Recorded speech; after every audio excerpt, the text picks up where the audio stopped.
Assalamu Walaikum. Hello friends, how are you? Welcome back to our another video. In this video, I am going to show you how to align text box middle in Microsoft Word. Let's get started. At first we have to open a Word document. Then we want to align text box middle in this document. Firstly we insert a text box. Go to the insert menu. Now we can see here many options. We select the text box option and choose any text box on this drop down menu. Now I select the banded quiet and click the text box and go to the format menu.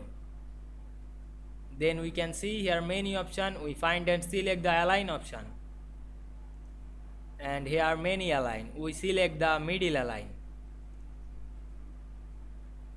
Now we can see here we align this text box middle very easily, and you can use another effect like shape fill, shape outline, shape effect or shape style. Click the style drop down menu and apply another style.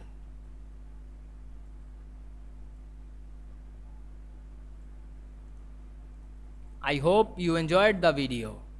Please like, comment, share and subscribe my YouTube channel. Thanks for watching.